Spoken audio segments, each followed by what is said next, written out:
good afternoon. Welcome back to Celtic World Order podcast. As always, I'm Steve O'Matt. So warm welcome to every single one of you back here on the channel. And of course, as a warm welcome back to my bald brother number 2, as of course the other Stephen of the Celtic World Order. It is Stevie Wids, mate. It is good to see you on this lovely Monday afternoon. And I've been here to talk about all things at the weekend. It was a bit of a hectic weekend, mate. Drama. Some, the neutral, might say a great advert for Scottish football. I think it is a great advert for blood pressure medication and all those kind of things, because a defibrillator. Yes, the excitement of it all is there. It's undeniable.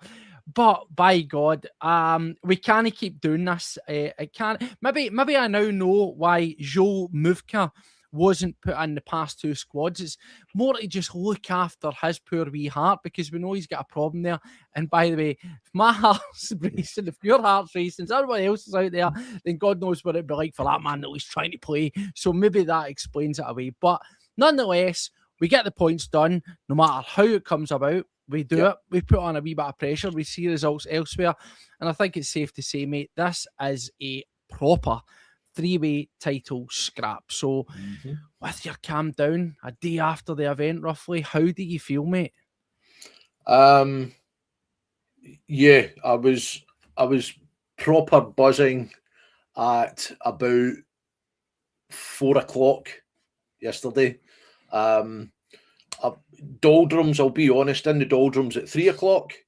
But absolutely, when you see the scenes with Arojo jumping into the crowd at the end of the game, if I tried to do that with some of my work colleagues, it would have been not gone down well, shall we say. But there was a very loud kind of exclamation just when that ball hit the back of the net, and I was getting some dirty looks. But hey, these things happen.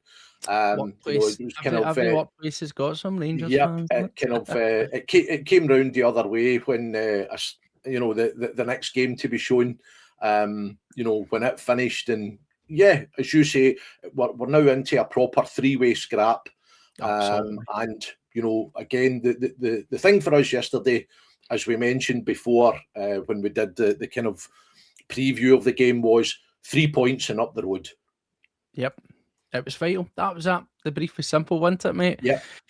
But yes, we got there. And of course, we'll mention a wee bit about we'll cover the game. We'll go back. Let us know as you start to filter in. I know it's a bit of a weird time for us, this sort of 3:30 on the Monday.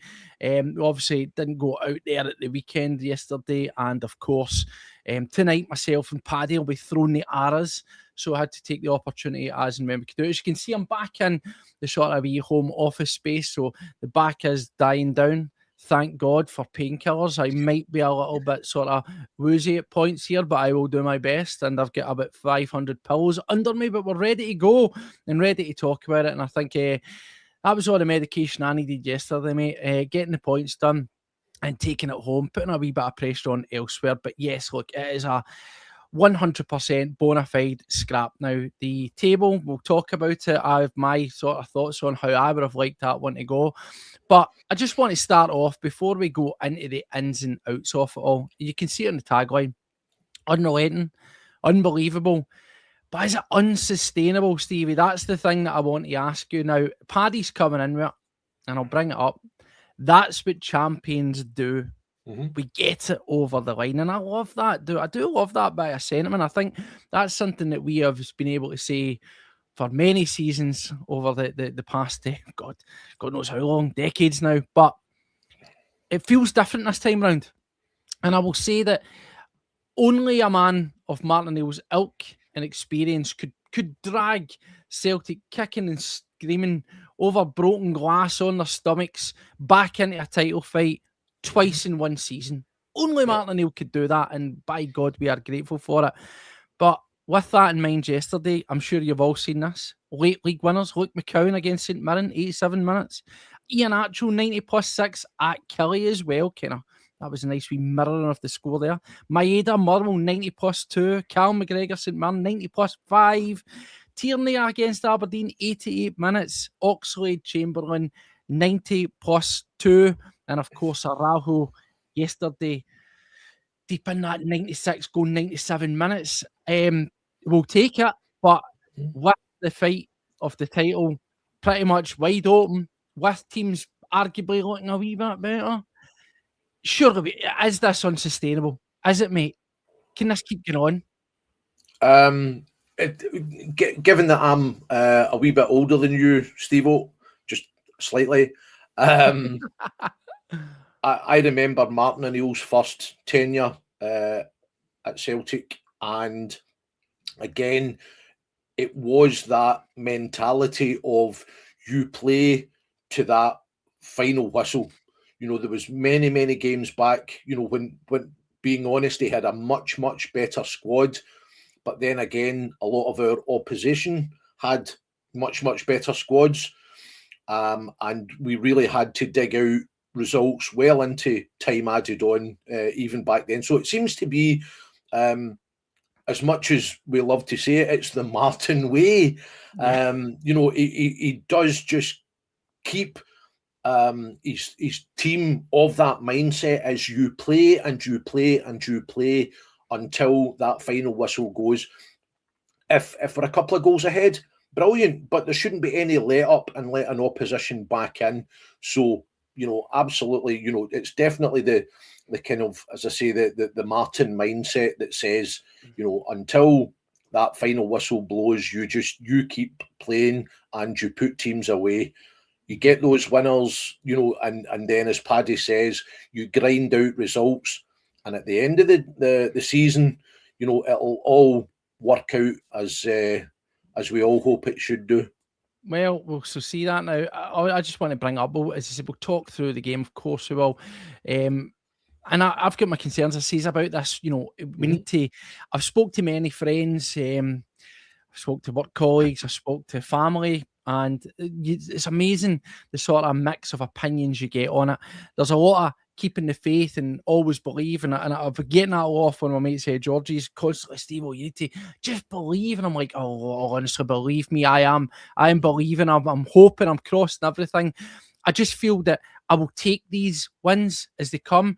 I was ecstatic. I was on cloud nine, absolutely buzzing, couldn't believe it. And I'll be honest, I'm not any shame in turning around saying it. I text into our group chat at 2-0 down, and I says, if this finishes like this, the league's done, it's gone, it's over. And amazing football, it is one of the greatest things in the world. It's pure, you know, unadulterated, unedited, unfiltered emotion. It's just puts you through the ringer and, you know, buzzing at the end of it. But then I can take a step back, and I'm always be like, maybe boring to some folk, but I always think I'm a realist. And I think, right, this can't keep happening. Some would call it luck, some would call it character. You know, that was what Brendan Rodgers used to say, character, strength of mind and all that. I just feel, and this is exactly what I'm leaning towards here, which Brown Warrior's saying, unless we had something of proper form, the title, we're in the mix, but I can't see it happening. Now, of course, I'll bring us up nice and early. We know about what happened elsewhere. I sat here on the show and I get panned for it. Maybe I upset folk because over the past 3 days, 4 folk have unsubscribed to the channel.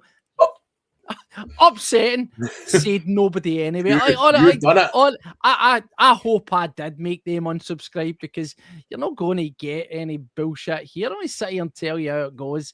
Tell you the truth. Be honest. I'm going to lie to you. So anyway, here we are, as you were, right?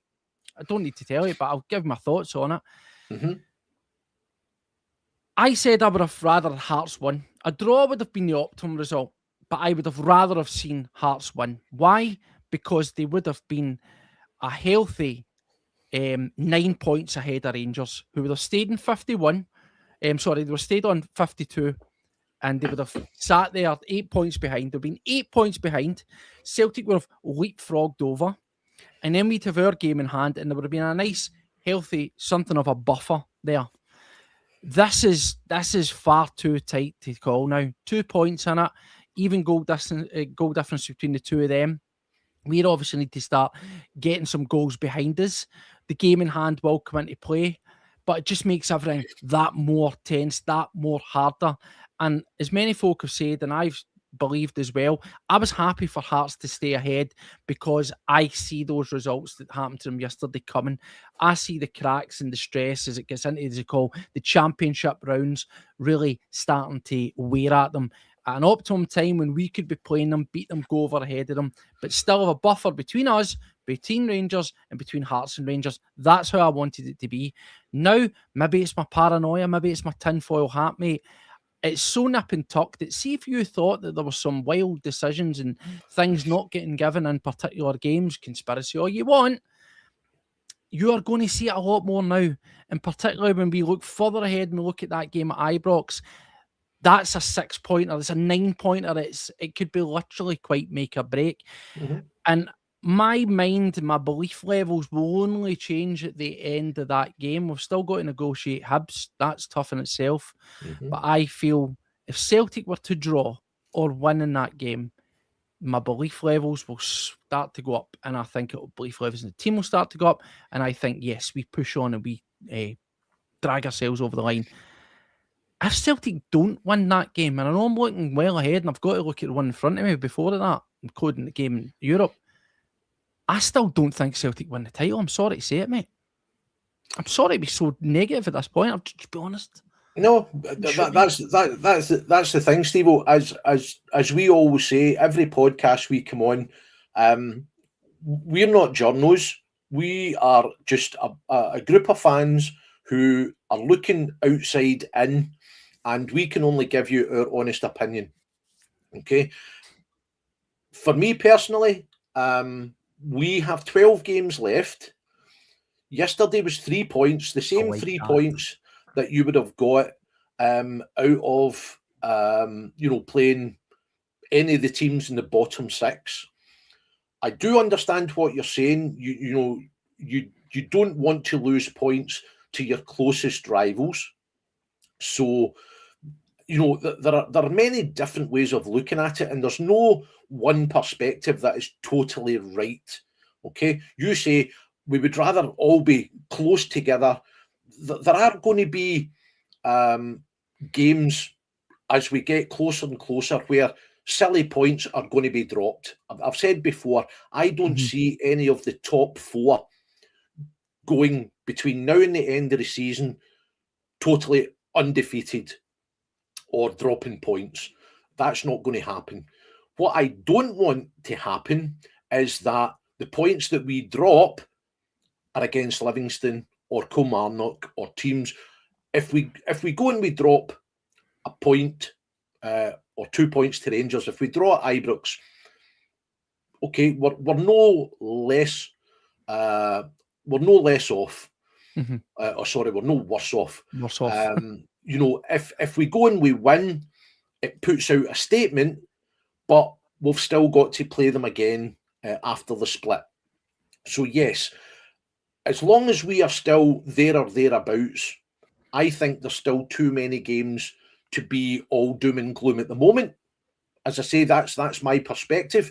I understand your perspective. I understand the perspective of everybody that comes onto this chat. So yes, absolutely. As you say, Hearts yesterday, they will be very, very disappointed to have lost a game. I think where if you were to call that at half time, I think Hearts were the better team in the first half, but probably just didn't turn up in the same way in the second half. And that's why they kind of got overrun. They will be very disappointed in the goals that they conceded. But then again, you look at our game and the 2 goals that we conceded. And we will get on to them. Absolutely. So as I say, for me personally, 12 games still in our hands. We don't need to rely on results elsewhere. If we get 12 1-0 wins between now and the end of the season, I will be more than happy. Oh, I've said it. Listen, I know I'm having a wee sort of, maybe a wee bit of panic, a wee bit of a wobble. As I said, I'll always be honest with you, and I think that sometimes folk forget that. It's just we sit here and we are fans like everybody else. We don't have a all say about the we're right or we're wrong. And I would always much rather tell you what's in my head and what I'm honestly thinking than thinking, sit and go down, start up a show and go, Celtic podcast, right? People are watching, followers, likes, don't want folk to unsubscribe. I could do all that, and I could sit here and I could just tell you what you want to hear and say, that's what fucking champions do. You know, stop it. But I don't believe that. I don't. No, so, you could put out a podcast that says green tinted specs, and you could just purely concentrate on the positives. This season, I think we'll all agree that, you know, there's been less positives to talk about. So we just need to be honest and get our opinions out there. It's been a roller coaster. This is essential, but I'm sort of getting at. For me, it's huge. Let's negotiate. You know, Europe is Europe. Let's negotiate. Hibs. Game at Ibrox is massive. That is the turning point, I think, because we've got belief in terms of coming back late and winning, and that'll be instilled into the team. You know, it just shows you don't give up type of thing. But then you've also got Rangers getting this sort of also winning, and I feel that I've watched them and they don't look fucking great either, by the way. But what I say is Rangers bad performances aren't Celtic bad performances, if that makes it. No, they're two different things, and you're literally talking like, you know, what would you, as I always say, would you rather to be stabbed or shot? Like, you know, we're splitting hairs over who's less shite, but that's the kind of crazy season it is. But look, let's get back, let's pivot around, let's circle round to the matter now. Obviously, Kilmarnock, we sat here, we looked at this game in the same way that we looked at Livingston, went great opportunity. Two teams, now I know that Kilmarnock had scored a couple of goals and their last two performances were fairly good for them. There was the Neil McCann factor and all that kind of staunchness to try and, you know, do a number on us. But you looked at those two games, you went, good opportunity to get some confidence, get some goals, you know, build the goal difference back up. And it didn't pan out that way. I've seen a lot of complaints, I've seen a lot of afters, and we're sitting here and we're praising Martin Neill, and rightfully so, about the Martin Neill effect, about how a guy could bring us back for the brink in 2 occasions in 1 season and maybe drag us over the line. Martin Neill, for all the praise that he gets and deserves, I think he got a wee bit of criticism for this, and this was the starting lineup. Now, for me, I personally think that looking at it, you look at Kilmarnock, and I can always say, yep, you could look at it and say, well, rotate the squad. Why not? It's a good opportunity, as good as any team to play, to rotate the squad. I'll be honest to say, I was surprised to see Rio Hatate into the squad. I'm not going to pull any punches. Not a pile-on, but I think universally everybody's just fed up now. And I don't see, with Engels out, you thought maybe though you don't risk Oxlade-Chamberlain. That's possibly why he starts, I can only imagine. And because Bernardo's out. But Hatate didn't really happen. Yang, again, Taneki, we'll go on to him, comes on, does what he does. On-form guy, bit of confidence after his last game. Why does he not start? We opt for Yang. And then Adamu over Big Finchara, who you think when you're facing a battling team like that, maybe that's more what you needed, and we saw that when he came on. Did the manager get it wrong, and is it partly to blame for the first half performance, mate? Oh, as you say, if you're praising him for the changes that he made at half time, and you know how the players that came on, you know, turned the game in our favour, then yes, you've got to be honest and say he picked that starting 11. I think in a game like yesterday, we kind of lost it in the first half, and it was all about the midfield. Hatate, we've said he's like an empty jersey nowadays. We don't want to criticise his quality, because we know he does have that quality. But for me, him and Nygren playing in the midfield together, you know what Nygren will give you. He'll get himself into the box and get in on the end of those kind of loose balls. He scored his goal yesterday because he was in the right place. But defensively, Hatate doesn't do anything defensively. Nygren won't do anything defensively. So that puts a lot of pressure on Kalmak. And I think you saw in the first half, his performance was impacted because he was trying to cover not just his own position, plus others. So I would have thought and we talked about this before, Martin has got to make a decision about, in certain games, needs to be a kind of stronger midfield. You know, when we go to Ibrox, I think if we play that lineup, you know, then, you know, they could be overpowering us in that area. The Adamu one, I think, could have been good. He got absolutely no service. You know, there was nothing from Yang. There was nothing really from Maeda, who again, you know, his head is gone the same way that Hatate's gone. Still plenty of running from Dyson, but the two of them don't impact games the way that we know that they did last season or the season before. It's just not there. So no, that, I mean, my thoughts on the starting 11 is that Hatate probably shouldn't have started. I would have maybe gone for either McCowan in there or at an outside stretch Sarachi. And the only reason I say that is I think, given his lack of playing time, Ox, you can see his quality, but I think you kind of going to have to manage his minutes until he gets up to speed a wee bit more. You know, I've no doubts. He came on second half. You saw what he brought to the game, but I think you don't want him be getting injured because you're pushing him too fast. No, we need everybody here, and this is another thing. Talking about the pitch, a few folk are mentioning it. Yeah. Now, I will mention it because, let's be totally honest, I know it's a plastic pitch, we looked at a fucking turnip field, right? Yep. It was it's possibly one of the worst pitches there ever has been. Used to be Livingston's, I think they put a wee bit of money into theirs, and it does look marginally better. It's going to be up top next season, so thank God for that, we'll not see it. But it was a fucking shambles, right? Yeah. And it just, to me, makes the selection process a little bit more strange.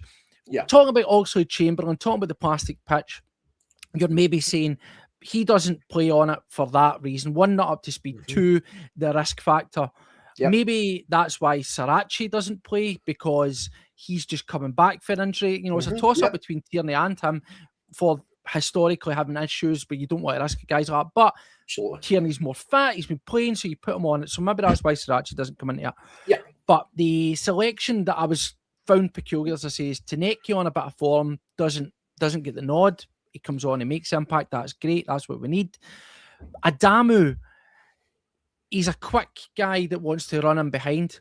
Yeah. That's not working on that pitch. No. You ain't playing a zippy quick ball in for him to go and get it. So to me, that in itself was just wild why we played him. When we've seen Finchara come on, albeit he's still got to work on it, he wins you a lot of fouls. He made himself an absolute nuisance. Yeah, just makes himself a menace. Again, starved the service, didn't really contribute too much, but winning fouls, getting you up the pitch, that was helping out better. And it would have made more sense to play him for the start for me, because not to necessarily say we would have created the chances and they would have got numerous chances, no opportunity. Just by being that menace, being that physical guy, you could play nothing balls into him and know that you were going to get fouls. You know, players were hanging off him like a cape, right? So Adamu was totally nullified. It was a pointless selection. As for Hatate, I will just say it right now. If I never see that guy play for Celtic again, I'll be more than happy. Dialing it in, phoning it in, half-hearted, not giving a fuck. Insert comment for guy that just doesn't care anymore. That is Hatate. And then you look at the options and say Bernardo not quite on it. Maybe McCowan. McCowan again, another one that's getting on some people's, getting on their nerves. I think he's maybe prime Zidane and not contributing a lot, but there was many options that could have been better there. Yeah, 100%. I would definitely say that. But let's get into it, because despite those head scratchers, I actually thought, and again, 5 minutes, Stevie. First 5 minutes, I thought, lots of running, lots of energy, lots of chasing, lots of closing down from Celtic with no chances. So I actually thought, right, it's only opening 5 minutes. These guys do a lot of running. I've been complaining about them sitting back and no putting themselves about, no covering the yards. And then they done it. But then, just turned it that, mate. And that opening 15 minutes, it just turned into all Kilmarnock. I counted at least 2, maybe 3 opportunities in that first 5 minutes alone where it was a box scramble. Yep. Simple ball into the box. Defenders are all looking at each other. Scales and Trusty. It's got Laurel and Hardy. And Kilmarnock they've maybe put the ball and forced a save, albeit maybe team shots, at least 3 into Casper Schmeichel in the first 15 minutes. Yep. How does it happen, mate? It's happened all season, Steve-O. Regardless of who have played, they know Celtic at the moment are weak defending high balls, whether that's from open play, whether that's from corners, whether that's from free kicks. If you want to score against Celtic, that's probably going to be your best route, unless you're, somebody like Motherwell, who are very expansive in their play. Even Falkirk, Falkirk were doing it to us, and they've been playing really well this season. So yeah, as I say, regardless of who we've played, if you're going to get any joy out the Celtic defence this season, it's going to be from a high ball into the area. It's either going to lead to a headed goal, or, as you say, there's going to be a scramble and somebody's just going to stick a foot and put it into the back of the net. Yeah, that was the thing that really started to up me. It's how quickly, and this is, Celtic have had a habit of starting slow. And we've seen a couple of games, I'll keep on caveat and saying I am grateful for what Martin Neill was doing 100%. And the fact that we're winning, no matter by what means, we're getting it done. Yeah. But we've seen performances like this throughout the course of Celtic season. Yeah.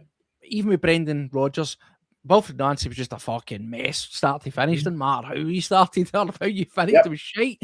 But we've seen this. This has been quite a lot. And a lot of it will be to do with, multiple factors. Of course, it can just be going to the well all the time. There'll be guys that are comfortable, there'll be guys that don't want to be there. There'll be, just teams are able to play against us and found us out a wee bit. But it surprised me how quickly it went down. Then it went from bad to worse with a decent chance just before they scored, where Maeda is a wee bit more direct, does a wee decent run, drives in towards the box, gets a shot off. Then from there, mate, they go straight up the pitch. And let's talk about this first goal, right? In isolation. Between Trusty and Scales, I called him Laurel and Hardy. It was a shambles. Now that ball comes out to the big chap that scored the hat-trick the game before, and it's a good touch, by the way, but fuck me, he turns Scales like a schoolboy down the park. He's not even there. And then when this boy's running through, the guy's on a high with a hat-trick. Trusty doesn't close, doesn't commit, stands off, gives a guy on confidence, time to drive in the box, and it's a good finish, by the way. Yeah. But by God, it's another defensive mess for the two centre-halves, mate.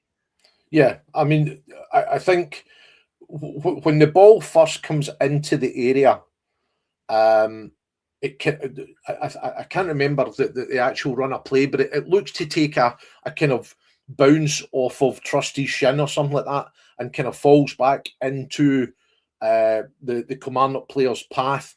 Now, at that point, if you're a defender, what you want to do is have him facing back towards the goal line. You don't want him cutting back in, because even if he doesn't get his shot away, and as you say, he's capable of a finish from a shot, but if you have him facing back in, he can pass that across the box to any players or teammates that are running in there. So what you want to do is you've kind of stopped his momentum firstly. He's kind of taken this swipe at it, and the lucky bounce brings it back straight to him. But what you then want to do is say, I'm going to show you out away from the goal, and that then covers a bit of the danger. Trusty made the wrong decision. He kind of thought, I'm going to show him back inside. One touch, bang, it's in the corner. And, we just make things hard for ourselves. And this is what, again, consistency's always been wild for us, right? Scales up to a point, you could possibly have argued the toss for being one of our players of the season. He was in a lull again of form. Trusty sometimes looks great, and other times looks as if he's never played football in his life. Yeah. And collectively yesterday, at least that first half, and there were still scares, by the way, as we know, as the game went on in the second as well. It's small things like this that concern me ahead of the sort of the split games and the higher tariff games. And they say, like, this is the annoying thing. We play Stuttgart during the week, right? That's probably the kind of game fucking Trusty goes out and tackles everything that moves and has an absolute worldie. And here against Kilmarnock, he's at 6s and 7s and all over the place. It's a great goal. Let's not take it away from him. But my God, self-inflicted wounds. Yeah. And then it just went from bad to worse. The whole highlights of that up to that opening goal were the same problems for the centre halves. I don't know if it's communication, and as people have said, normally one guy makes a mistake, and the other one's there to mop up, and vice versa. None. They both collectively make mistakes, collectively make an arse of it, and an absolute shambles all over the place. Now, before Kelly go 2-0 up, we actually have a decent wee chance again. We kind of managed to stumble into the box, a wee bit of fortune that just doesn't come off. But then, as you were, that second goal, another ball into the box. It's sort of panic stations. Nobody's really covered themselves in glory, getting tight to the man, and it's a looping header. I'm seeing Kasper Schmeichel getting a lot of shit for this now. Again, I want to give Kasper his flowers within reason, because in recent games since Martin Neill came back, huge saves, massive. Won us games with saves, but that was as poor as it gets, mate. That was quite embarrassing. I'm all on the goalkeeper. A wee bit of defence didn't help him, but pretty much the goalkeeper's got to do better. 2-0 down against the odds, mate.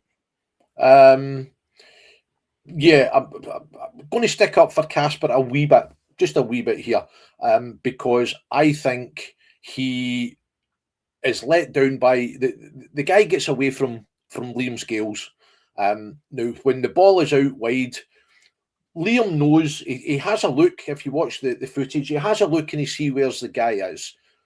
But he then ball watches and the guy runs off him. So he's got a bit to make up. It's one of these ones, the guy knows he gets it's not even a powerful header. It kind of goes up, but it's just the loop.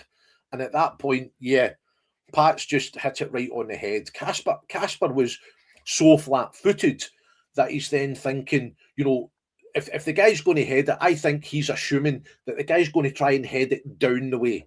And that's why Kasper actually makes himself smaller in the area. Rather than, because he, as I say, I think he's kind of expecting the guy to try and head it down the way. As soon as it goes up and starts looping, he's kind of lost from that point. So, again, we talked about decision making for Austin in the first one. Kasper definitely wrong decision there, and at that point, as you say, we're 2-0 down, and the chat was full of expletives. Oh yes, it was alive, and I'm pretty sure everybody at that point was absolutely shell shocked. There was a good wee thing that happened with that one as well that we'll go on. I think it's the boy Curtis Finlay, who was on loan from the Baddies, I believe, was doing, how do we say it, get it up you gestures to the Celtic fans when that one went in. That was didn't see any ones later on in the game from him gestured in there, but no, that's it. Just be careful. And again, self-inflicted. It was just. And I'll be honest with you, as much as I don't want to give fucking Neil McCann's Kilmarnock any praise, Kilmarnock deserved to be in the lead, by the way.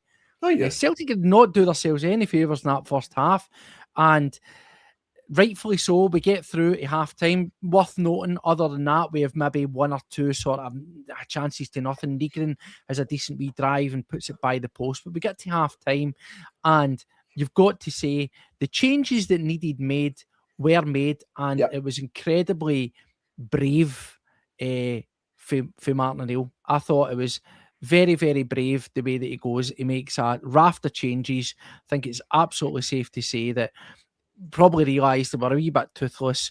There's nothing much happening there, and of course we get Adamu off. Anonymous, as you says, not necessarily the lad's fault. No service, wrong type of game. Just a ghost. Might have well have no been on. We get Yang, another guy who, heart of a mouse at times, wee hot streak, but nothing. Very rarely could you see an outlet to him, trying to make a run, trying to get it forward, nothing. And Maeda, who survives to obviously 62 minutes, he was the only one that was getting the ball, but even so, diminishing returns. Yeah. He goes brave, brings on big Tranchara, sees what we need. It's a bit of physicality, a bit of height, a bit of presence. Taneke, rightfully so, and Hatate in the bin, and he goes, fuck it. It needs to be quality. I need somebody that's got it a bit about them, and goes for Oxlade-Chamberlain, who I will say, likewise, didn't really have too much an influence on the game into that second half, but in the times that he did have it, he was worth more than a Rio Hatate. He was worth 2 or 3 Rio Hatates. Yeah. That would necessarily be hard. Yeah. Right changes for you? Oh, well, the final result kind of proves that's absolutely, because all 3 who came on made an impact. That's that's all you can ask for. Oxlade-Chamberlain, I think the thing about him, see, because of his experience, we talked about this the last game, he knows where he needs to be on the park to get involved, right? He's not going to run about the same way that he did when he was the other side of 30. You know what I mean? He lets other players round about do that. He had a very good chance, I think, when we were 2-2, where again, much like the game the other night, he was in the right place on the edge of the box. The ball comes across to him. He gets his shot away. Unfortunately, he just couldn't get enough height on it to get it past the keeper. It was, it was just at a nice height for the keeper to save. But I like the fact that the experienced head is telling him where he needs to be. Mm-hmm. And then, as I say, that the players round about who are younger and fitter and more energetic, they can do the faster running. But he's always going to be an impact player purely because of where he is on the park at any given time. I think what I liked about making the changes, the 2 things we mentioned briefly at the start, Tranchara gave you that sort of physicality. Was he in the game from a striker's perspective of forcing saves, getting shots off? No, he wasn't. He wasn't. But being a focal point, being a distraction, being something to take up the defence's attention was worth its weight in gold. Backing in, getting pulled, winning your fouls, advancing you up the pitch. And I fact the fact that the guy get fucking booked for complaining about why am I constantly getting folk hanging off me, and he get booked for that, whereas I didn't see any bookings for the offenders in that one. But yeah, gets you up the pitch. Oxlade-Chamberlain, as you say, is in the right position, opens things up. And what I did feel is it had a positive knock-on effect on the performance of Cal McGregor. You saw Cal McGregor and he's footing the ball more, driving, making runs, marauding forward. Why? Because he knew Oxlade-Chamberlain, unlike Hatate, is going to cover me. He's going to be in the right place. I can push, I can move, as he's going to be there to mop it up. And those 2 simple factors, just those 2 players alone, gave us a wee bit more attacking impetus. Plus, then you chuck Konechny into it, coming back for the positivity of his last game, thinking, fuck it, I've done it before, let's do it again. Plenty of running. And it just lifted things. You actually felt like, fuck, we needed this in the first half. Yeah, absolutely. Well, I mean, the Negrin's goal, when we're talking about Tranchara there, again, you look at it, it's from a throw-in. Tranchara jumps. Now, he's got at least 2 defenders in front of him. He manages to get up higher than them, so the ball loops over. So he's kind of gets him, uses his body well. The ball goes over the top of him. I think initially bounces off the defender that's behind him, because he's obviously expecting, this is never getting to me. But the ball comes down, bounces off, falls to Negrin, and Negrin's, he just needs to make sure I'm getting this past the keeper. Brilliant. So, as you say, it's not the game for guys, whether it was Adamu or whether it was Tranchara. It wasn't the game for, those quick balls into channels for the strikers to run onto. But again, the people that remember Chris Sutton playing and Big John Hartson playing, that was what they thrived on. They were mixing it up with defenders, saying, even if I'm not getting up to win a ball, I'm going to get in your road and put you off and make you make an error. And hopefully that ball's going to fall down to one of my teammates who can just stab it into the back of the net. So Tenecti, the same. You needed more of ball wide because, Kilmarnock were in that nice wee bubble in the kind of centre. So as much as their 2 goals came from, down on, a ball into the channel to the boy John Jules, that was, as soon as he got wide, he could see, right, there is a bit of space to work in here. So again, that cut in, get it across, shot away, the power and the precision where it's away from the keeper. Brilliant finish. Oh, it was great to see Tenecki coming on and being full of the beans and looking up for it and, deciding I'm going to influence the game. I'm going to do something, picking up from where he left off. And again, I will say, and I'll be quite happy to hold up and say, well done, mate. Fantastic. He's been a guy that I've sort of had my moments of giving him a wee bit of sort of, a bit of jip and a bit of hassle. And it's just simply because he shows like this. He shows in those last 2 games, that game there, the one before it, what he can do. I've always said, and it's an observation as much as people say it's a criticism. The hard facts are, up until the past few games, his returns were lacking. Yeah. They were lacking, that's fair to say. Now, I hope he scores in every other game going forward. Of course I do. Or a sister pops up. We just needed to see more of that. Where were you with those performances and those, game-changing moments for the other 20-odd before you hit that patch of form? But if it's a patch of form that drives us over the line, then I'm all here for it. And it is a fantastic goal, mate. Once again, drives in. It's very similar to one of his other goals this season so far. Drives in on the angle. Great shot, great accuracy, past the goalkeeper. An absolute scorcher. And definitely gave everybody a lift around there. As for the second goal, as you said as well, and rightly pointed out, it's another good bit of figurehead sort of presence from the big man. He's occupying multiple defenders, and sometimes that's all you need. And once again, Nygren, who, again, I'll say, didn't necessarily think he offered much in the game. We know he's quite lightweight. He's not a battler. He's not a speed merchant, but he's always there in the right place, mate. Yep. And once again, sweeps it home. Yeah. That's the kind of guys that we need. When you get a chance, take it, because up until then, mate, we hadn't really had any chances to write home about. There was nothing. No. I mean, if you look at the stats overall, how many actual saves did the Kelly keeper have to make? Exactly.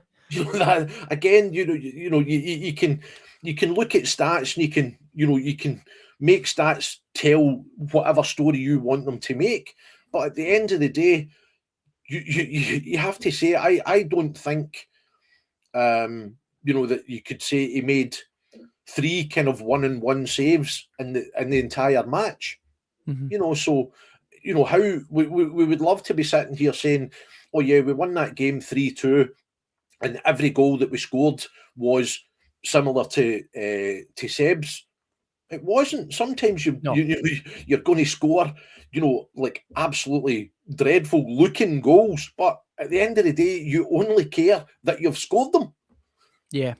I mean, after we get the second goal come in, there's another couple of substitutions that get made. We obviously get Maeda, as some of the commenters are saying, another non-event a day for him. 1 or 2 wee bursts, wee couple of runs. He'd obviously the opportunity. There is one in particular. There's one where he gets a shot off, and there's another one which for me is an unforgivable miss in that first half. Actually, we kind of skirted over it, where he gets a break of the ball. He's through. He's about 7 yards out, and he hits it near enough just where the goalkeeper needs it. You just got to pick a corner and smash that one home. I think that just sums up what we already know about Maeda. It's just a guy that's dialing it in, and he's thinking, get myself to the World Cup, don't get injured, and move on. And unfortunately, we can't be doing that. We get James Forrest coming on. What did you think of Forrest when he comes on? Again, great servant, love the guy, brilliant player, tries to get forward, but I've got to say it, I think he's certainly shown that he's on the twilight of his career. There was points where you can see the head's telling him everything to do, but the execution, they lost the yard of pace and all that. He was just running into dead ends a lot. In James's defence, though, I think at that point, see after Seb scores that worldie, you want the majority of your attacking play to be down Seb's side. If it'd been a case of, Jamesy, who again, we talk about players that play with their head, when their kind of legs have gone a wee bit. James he'll take on a fullback. He'll keep a fullback guessing. Am I going to go to the line? Am I going to go here? Jamesy could have got himself get himself into the box for a Tunecti, putting the ball across for James to come in at the back post. That's what James brings you. I think it was more how the game was going at that point. Mm-hmm. Our best outlet was Tunecti on the left. If they'd started suddenly, James is on now, we're going to start, focusing down the right hand side. I think a lot of fans would have said, no, you give it to the guy who's just scored from 25 or 30 yards out, and that no criticism of James. It was just more one of those games. I think James has still got a part to play up until the end of the season. I think there'll still be I think here's a question with James Forrest. Obviously, a lot of folk are saying, and I don't disagree with it. I think that he was trying to do the right things. He was far more positive than Yang. It bloody wouldn't have been hard. And to say it just was one of the ones. Nothing was really coming off for him, but it wasn't for the will of trying. So you just try to think of how we could possibly use James Forrest. And I do feel a wee bit, I know it sounds patronising, a wee bit sorry for him, because he is a winger. That's what he's always been, but he's not got the same lightning pace and what they used to have, right? And it can be problematic at times. We talk about the positives of Nygren, and how he's just a guy that loiters with intent in the right position. Would we get more out of Forrest if we weren't depending on him to come on as a traditional winger and run at players and hit the byline? If we used him more Nygren-esque, do you think that would be a better sort of role? He gets something. Of course, that then comes with, well, if you're bringing him up off the bench, you don't have any fucking wingers, so you putting there in the wing. I'm just trying to think aloud. It's with a slight evolution of how we try to play James Forrest, because he's got a football intelligence is there. I just mean, like, would it be better in a sort of loitering about 10 type position, maybe? I think if anybody's going to play that position, it's got to be Nygren, because he's been putting the ball in the back of the net this season. He's had shots, he's had headers, he's wee dinks in like yesterday. Nygren is the guy, I think, who's proven the number 10 position because of the number of games that we've got in such close proximity. Again, we talked on a couple of the casts about managing the squad. So yes, James is definitely a guy who could play a number 10. But whilst Nygren is playing, then I think you've got to start with Nygren, whether it's in that number 10 role. As we said earlier, I don't think it's going to be a Hatate and Kalmak and Nygren midfield that's going to win us this league. So yeah, you've got to kind of manage the squad. Jamesy could play that role, absolutely. 100% behind them on that one. But again, going back to every player gets to that stage in their career where they just you know, either they lose that yard of pace or, you know, that bit of stamina. But as I say, Jamesy will still, you know, he'll still make an impact right up to the last game of the season, because that's he'll give it all for the club. Absolutely. Yeah. No, that's what's built on. So, on top of that, then let's get round to the main event, which is, of course, wait 7 minutes added on. We'll talk about that. I love it. And of course, it's a guy we've been singing this boy's praise. Go and find out how much it costs to buy him, because this has been a very sustained, consistent run. Anytime Araujo's been brought into it, you know, I like it. I like what I'm seeing. Yep. He's top quality. He's top draw. It makes Alistair Johnson's job look a hell of a lot difficult whenever that comes round for him trying to get back in the squad. But absolutely phenomenal. As Martin Neill says, and we've all seen the video, ask him about his first half performance. I think he could levy that at anybody. Yeah. But that second one, that second half performance, like everybody else, with the substitutions, up to leveled, up to intensity. He always gets himself forward. He's strong, he's combative, he's good defensively, and he put that away at the optimum time. And some players, particularly fullbacks, might have swiped at that. Again, it's another good goal carved out of Big Tranchara. Brilliant. Gets the turn, hits the byline, cuts it back, maybe a wee slice of fortune. And you know what? Shitey Park is bobbling all over the place, and it rolls it and he smashes it home. Like, wow, that's what football's all about. Yeah. The celebration, pandemonium, the stands are flooding out. He's in the crowd, he's getting off his fucking nut. The smile, absolutely buzzing. And I liked as well, the referee goes up and books him and he just laughs in his face. Yeah. He'll fishing himself laughing, mate. Yeah, I mean, couple of things. So one, he's in the right place. At that point in time, he's in the right place. You want your players, you're going for it. It's 2 each. The momentum's with us. He's there again on the edge of the box. Ball comes across. Hits it with his left foot. Yep. Okay. Now, as we've said, you know, that could have been Rosehead. But, you know, he says himself, I just wanted to make sure that I get enough power in it to take it past the keeper. He said, you know, very honest, the boy says, I don't score a lot of goals.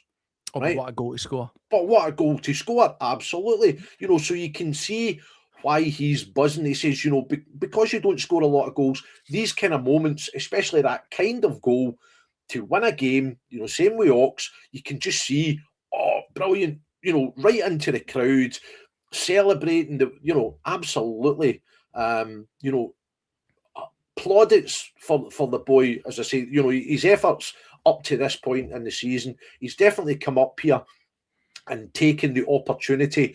Yes, given Alistair's injury, but he's taken that opportunity with both hands and said, I'm going to make as absolutely, you know, as positive an impact on this team while I'm got minutes on the park. Yeah. And, you know, absolutely he's come across with the goods.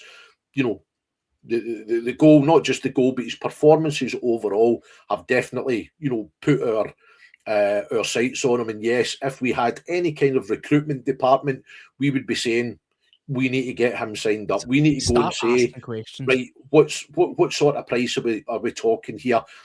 If because he's a Bournemouth player, it's mega stupid Premier League money, then, you know, but we need to at least be asking the question. Yeah, I mean, that's the thing though, is I think that, well, I know it's another discussion for another day and more towards the summer, but why not go and fucking spend money on defenders? I don't care that he's right back. And I always feel that's what Celtic have done over the years. All right, 6 million on Trusty, right? I get that. And the money on Carter Vickers, but you take them aside and you remove them. People, maybe there was money when money was getting chucked about, stupid, well, mismanagement of money. You could say how much we spent Bernabeu and stuff, for example. But I always feel that Celtic always kind of, the defence can get by, and we do kind of cheap out a wee bit in the back. Go and fucking buy guys like him. Go and get the money out. That's what quality gets you. That's what. Yeah, that's what quality. this again goes back to our board setup, where to a man, our board is comprised of businessmen. Yeah. People who, if you gave them the remit of purely going out and making a profitable company, you would say, "Oh, brilliant! Look at what they've done to put all the money in our bank." Mm-hmm. But what we don't have on that board is somebody with football brain. You know, somebody that says, "This is what it takes to run a football club." We need an absolute upgrade of our scouting and recruitment department, if there is such a thing. I mean, I don't even think I've watched other podcasts, and they've said there is nobody who takes responsibility for scouting and recruitment these days. You know, for a football club, that is ludicrous. Yeah. Absolutely, ludicrous. You know, you've got to say that is the lifeblood of a football club, is the turnover in players. You know, so that for me is where, as you say, we're looking at that inside, and they'll turn around and say, absolutely, you know, that is a guy who we would and should be spending money on. Same with Sriracha on the other side. We would and should be spending money to get him into the club, because he's better than what we got. He's a different player than Alistair. You know, I'm not trying to downplay Alistair. And you've obviously got Kieran on the other side. But you need a squad of players. If this season has taught us nothing else, is that when your important players get injured, you need somebody to come onto that pitch that is just at that same level. You know, it's Paddy's favourite saying, soon as we start to make subs, then you can see, you know, that the quality levels drop. Yep. And that is it. You need two players for every position. Yep. And that's how you have a successful squad. And like for like, you know, it's no a disservice to anybody. It's a fact. Araho is better than Alistair Johnson. He's multiple levels in a different stratosphere to Anthony Ralston. And over the other side, I'll say it, Marcelo Sriracha is a better player than Kieran Tierney. For what we need at this time, I think he's a better player. Okay. I think that he's a better player in terms of the entirety of his career and at their peaks. No, I don't. But at this moment in time, I think he's a better player than Kieran Tierney, and I always prefer what I see out of Sriracha than I do out of Kieran Tierney. That's no disservice to Kieran Tierney. Love him. Love him. Brilliant player. But it comes back to the conversation that we're having, where it's nice to have one that you can argue over. And I think he's better. No, he's better.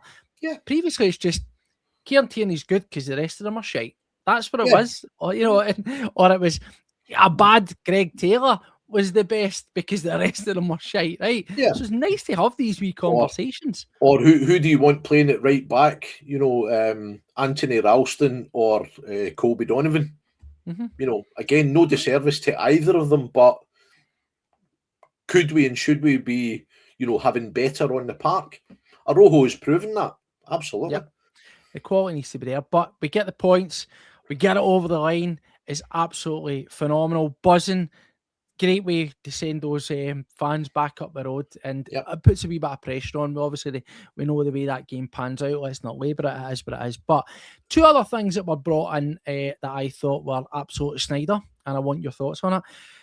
For me, there was two opportunities that should have been VAR reviewed for a potential handball and penalty, both for Celtic, both when we needed it, and none come about. Now, I'm going to particularly focus on this one in particular. I think this one's as blatant as they come, mate, right? The ball comes up and over. The boy, he slaps the ball over his head, right? Nothing's given whatsoever. I mean, what's a handball anymore, mate? I'm really struggling here, because nobody in their right mind could have complained if this was given. They want to talk about natural positions. Yep. They want to talk about, he's not, it looks like he's about to jump. He isn't. If you watch it in full time, he turns around, side on, and he goes between the Kelly player and the Celtic attacker there, which I believe is Oxlade Chamberlain, and he just slaps the ball down to the side and gets on with it, and nothing's given. Now, some of the decision making again yesterday for the referee's perspective, listen, wasn't for me, a contributing factor to how shite Celtic were in the first half. It's not an excuse maker. Consistency is terrible. Between that, some of the bookings that were dealt out, some of the non-punishment, time wasting, it's just a joke, mate. Nothing for that. Do you think Celtic should have had at least one penalty in that game? I think the one that you've just shown, as you say, his hand is not in a natural position. You know, if he's trying to header that ball, his hand should never be up there. It's not as if he's jumping to say, "Oh, I'm using my arms to try and get me up there." He knows that he's not going to get a decent contact on that, and he puts his kind of hand up to give himself some sort of advantage. I don't know why, but no, I think that definitely should have been a penalty, not even a VAR check. Yeah, again, this is where the rules around VAR are so inconsistent. You know, should they have put into the referee's ear and say, "No, you've missed this," because the referee didn't really give a decision. It's not as if the referee gave a decision and the decision was wrong. He just let play go. He just let play continue, because after that contact, the guy goes down and says, "Oh, I've hurt my head," which contributes to the additional time on. So I believe they just give a free kick, do they not, out to Kelly for that, or am I wrong? But you might be right. I thought he stopped play because after that the kind of guy goes down clutching his head, and but maybe that's he goes down with a phantom head injury to cover up for the handball that he's just done. But no, frustrating. Very, very frustrating. But again, and I love this as well, because God bless social media at times. It's amazing. You might have seen that. I'm not going to read through all this, but we spoke about it when we came on, right?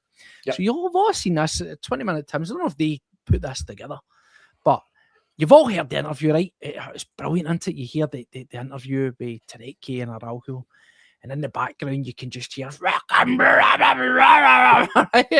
believe that's Neill McCann losing his shit, right? I love it. And then you come out and you see him with fucking wild eyes, man, staring, fuming. It's absolutely beeling, man. Oh, it's brilliant. And it was as Big Chazza Magrucci fuming, raging, right? So you hear it. But 7 minutes, right? That's what we get. We scored 96. I love that as well. Until Celtic score. Hate to break it to you. It was like 96 minutes and 20 odd seconds, still within the regulation time. But back to what I was about to show you. 20-minute Tims are some good Celtic publication out there, curated this wee thing, and they've taken it for the 53rd minute, right? So they've went right down to the full-time raging Neill McCann's going off his nut at 83:30 right now. I agree when you read through. I'm not going to read through it, right? But it tells you how long roughly time wasting was. Free kicks taking a minute. Time for restarts. The Lions phantom head injury, it takes 2.5 minutes. You know, the gamesmanship, the time wasting from the goalkeeper, where there are numerous sort of 45 seconds or whatever to take a by kick, things like that. These all add up, right? Mm-hmm. Now, when you read through it, understand, focus, you don't give added time on for how long it took to take a free kick. No, not necessarily, but you will give an award added time if you feel that you're deliberately slowing the game and wasting it. And free kicks shouldn't take upwards of a minute to hit. It shouldn't happen, but happen multiple times. But the key point of this is Celtic scored about 96 minutes, right? Now, if you take away the amount of time wasting, if you take the 7 minutes off, it takes you into 89 minutes, right? Now, it says that in total, it says at the bottom on the ticker tape, you can't see it, but between 53 minutes and the goal getting in the back of the net, roughly 15 minutes of game time were ate up by Kilmarnock's gamesmanship and time wasting and holding up things and phantom head injuries and phantom injuries and going down. So 15 minutes, there's 96 minutes. You take that off it and you're inside the 90 minutes, you still get the best bit of 7 or 8 minutes of just sheer fucking time wasting, right? Yep. So there can be no complaints here. You reap what you sow. You want to slow down the game. You want to keep doing these kind of things, then the time will get added on. So I've absolutely no sympathy, and it just makes Neill McCann losing his shit, mate, all that wee bit sweeter for me. Yeah, I mean that's the thing. You know, looking at the list there, the two biggest ones are obviously the two head knocks. Now, one, I think, if you could put it back up, one was 2.5 minutes, and one was 1 minute and 45 seconds. So that in itself contributes to over 4 minutes. 4 minutes and 15 seconds is that in total, just for those two instances. There's other fouls, and there's however many substitutions. You know, quite easily 7 minutes, you know, is a reasonable time to add on. Whether that's how, I don't know where that came from. You know, as you say, in this day of social media, guys will be more than happy, you know, to run through these stats and say, there's exactly where it came from. You know, so as you say, sportsmanship and kind of time wasting, you know, that's not exactly under the regulations. I can see what you're saying about, you know, taking a free kick shouldn't take a minute, but it's not specifically covered in the rules of the game. Whereas the two concussion protocols are absolutely there. So, you know, there's no issues in terms of that. You know, it should be what is the, you know, up to 30 seconds per substitute, all covered. So, you know, yes, if you want to come out with statements like that, that's fine, but be prepared for the backlash. You know, if we come out and we said something on here on one of the casts, and within, you know, a few minutes somebody's putting on the comments, well, actually, guys, you're wrong because here's, and you know, you can't argue with facts. So, you know, Neill's going to say that because it's so quick after the end of the game. But I'm sure, you know, when he sees actually how the, you know, the time was made up, well, there you go. Yeah, absolutely. And as people are saying, I can't understand why you complain about time added on. You kind of know what's coming, particularly with gamesmanship, and you know that's what I'm. I also see there's another comment. I'm not necessarily going to mention. I don't actually know Adi Ladibo. I genuinely don't know what you're talking about, mate. I haven't got a clue. I don't know anybody for 20 Minute Tims personally. I'll be honest with you, I don't even know Jamie. Is that one of them? That sounds ignorant. I don't know his name. Saying about his comments, I honestly don't know. I don't know what Jamie or whoever the 20 Minute Tims guys may have said or may not have said. Don't pay any attention to it. We are Celtic World Order. This is our channel. We do our talking here. So I don't know. You want to enlighten? It's something I've missed or I should know, but no. It just means that you shouldn't watch 20 Minute Tims. You should come and watch us here. Well, and again, as I says, if I've put up shared a wee post, a wee summary of that was shared by their page. That's something that was sent to me, and I thought, yeah, that was pretty captured all the time wasting. So that's why I brought it up. We have no affiliation. We've never worked alongside. The one that I saw earlier that broke down was actually an official one from Sky Sports, and I saw a few people had posted and shared that one. It didn't quite come up to the 15 minutes as we said, but it covered all the breaks that were covered under the rules and regulations of the game, and certainly we're in excess of 7 minutes. So so I mean, this is the thing. I just for avoidance of doubt, clearly Stephen's not aware of anything that may or may not have been said by any other platform or publication. I can't speak for it. So that's just what I want to say. I can't.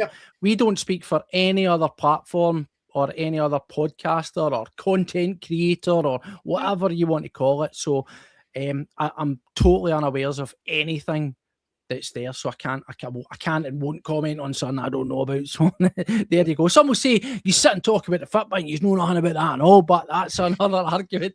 We give an opinion, you know. Nobody says we're totally right, but we like to give an opinion, and people listen to our opinion. Many. Sometimes we just get told that we're talking shite, but that's fine. We're all right with that. But we're absolutely fine with that, because again, if people come on and tell us why we're talking shite, then we'll listen to other people's opinions. And nobody says our opinion is absolutely gospel. And if folk have got stuff they want us to discuss or whatever, let's know what it is. We Oh can't yeah, talk about absolutely. something that we Yeah, don't we're know. always open to answering questions. If you have a burning question, please put it in the comments, and we'll give you an opinion on anything. Yeah, absolutely. Well, we have went well over an hour. Thank you very much. About 150 lovely folk join us here on X, on YouTube. Make sure you hit subscribe, but join us here. Get involved in the channel. Cost you absolutely nothing. Thank you to those who have taken up the membership, the wee donation. Thanks to Dan the Man. He gifted out 5 memberships to 5 lucky people. So thank you very much. We really, really do appreciate that. As we say, we'll be back. Game coming up, mate. The games keep coming thick and fast. Next one round the corner is huge. It's Stuttgart. Just on a brief touch on that. How do you feel getting into that game? We know that European nights and it can become it's completely different, and you'll never really struggle, or at least you shouldn't struggle for getting up for a European game against Stuttgart. You know, good side. You know, at home, all these kind of things. You really, really shouldn't be struggling with that. A lot easier to get up for that than it is travelling out to the plastic pitch at Kelly and playing in that one. Based off the back of that result, the fashion of it, how are you feeling about this one? Just looking ahead. Quality side, absolutely no doubt. But we're at home. You know, we've seen games at home that we've not been expected to win. I'll mention a certain result against Barcelona many years ago. And yeah, that's a much better squad, as we've spoken about a few occasions. I'm not, saying that the current squad is anywhere near, but in the same way as you say, Austin Trusty doesn't play well against Kilmarnock, but in European games he seems to up the level. Liam's the same, Casper's the same. Guys will find that extra bit of motivation when these kind of top ties come up. So absolutely, I don't think any player will need motivation. It just, we'll see what Martin's team selection is. I think that's going to be very, very important, and how he sees, where they can hurt us and what he needs to do. I'm sure he'll bear in mind yesterday's first half performance to kind of see where he needs to kind of change it about a wee bit. But it will take care of itself, really. Again, may the best team win is the the best I can come up with in that one. Now, do you think?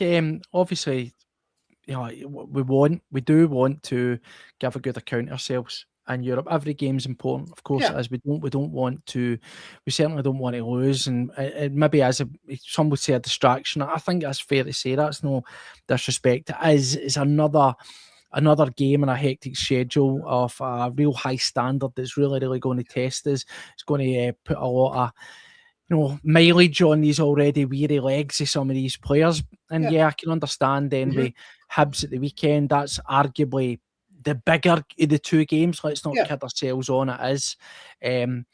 But what do you think? What do you think that the message is after that win yesterday for Martin and Neill? I know that it'll be one of positivity and try to go on, but do you think there'll also be a wee bit of, guys, we love these results, we love this late winner and all that kind of stuff, but this can't keep happening? Well, we had one of the contributors put up a very interesting comment earlier about we need to sustain this run of form. And that's all that really, as I say, the result in terms of Europe, I don't think any fan would say that is our priority at this point in the season. Absolutely. But what is a priority of keeping the run of performances going? If, who knows how Hearts will react to yesterday's defeat? They could potentially, that could be the bubble burst, or they could get a lot of determination back to say, okay, we've been leading the league, but we've dropped some points. We're being dragged back in there now. So we now need to go again and go again. So we'll be the same. We don't want to be winning these. In his 2 stints, I think Martin has lost 1 game to Midfield. you know. So absolutely, everybody will say we need to keep this run of form going as long as we possibly can. We just need to keep the positivity around the place. Whether it's European tie, whether it's the upcoming cup game, whether it's league game, we just need to keep performing and get that run of form going. I'll finish up in this. I love a hypothetical. I'm going to give you this one. Brown Warrior asked the question: would you take Hearts winning the league to win the Europa League? Now, I'll just say before I let you answer, I don't think it's possible that Celtic could get to the final of this even with the Martin Neill effect. But as a hypothetical, mate, would you? Me personally, no. The revenue stream for Scottish teams, regardless of who wins the league, that gives them the chance to go into the Champions League. I think with the coefficient this year, the team that wins the league will play one qualifier before you go in. So for me, the revenue stream between playing in the Champions League and playing in the Europa League, even as winners, is just, there's too much there. I would always take winning the domestic league and giving us the chance to play in the Champions League every single season. I'll say this: I'd drop it off either Ibrox or Tynecastle on my own dime to win the Europa League. Why? Win the Europa League, you won a European trophy, get to right up everybody else. 2, direct entry to the Champions League. So it's better than winning the league because you just go straight in the Champions League, get Champions League money, and you get a big fucking trophy, and you get to parade it and get right up everybody. Absolutely. I'd even drop it off at Ibrox and put in brackets 56 engraved on the bottom for them if that made them feel happy with themselves. So it's a hypothetical, but so absolutely. To win the Europa, do you get direct entry into the direct entry? Right, absolutely. Okay, I'd finish 9th this season and win the Europa League.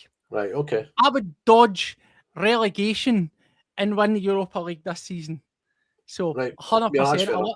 I love the hypothetical. That was just I should have done my homework on the kind of the qualification criteria there. I didn't realise that winning the Europa got you straight in. I thought it would at least have been one qualifier. I know, I thought it would get you into the competition, but so straight in. You win the conference, you get straight into Europa League. You win the Europa League, straight into Champions League. Right. Okay. That's why. Hands up, folks. Yeah, that's why we're not journos here. That's why Spurs are sitting there and funnily enough, doing well, but crap in the league. But I think it is. It's pipe dream stuff. Yeah. But absolutely, if you turn around and there's no such thing as a guarantee, if a superior being was able to visit me and say, I can guarantee you Celtic will win the Europa League, but you will get scudded 5-0 every game between now and the season. But cool, where do I sign? Yeah, sign me right up. But there you go. Stirring at a wee hypothetical, a wee joke, a wee laugh at the end. But I will see. Stuttgart is a real tough test, and I think that at Celtic Park with the occasion, I think we could get a result. The away fixtures obviously going to be a different one, but for me, it's solely as a distraction. I am more focused on at the weekend, mate, and Hibs. But we'll see how that one pans out, and we'll be back to cover both in due course. So thanks to everybody. Thanks for you coming out in a mid-afternoon to sit and talk Celtic. And thanks to everybody for getting involved in the chat. We really appreciate it. Hit subscribe, give us a wee thumbs up before you head up the road or your dinner, whatever else you're doing. So take care of yourselves, everybody, and we'll see you back here soon. Hail, hail.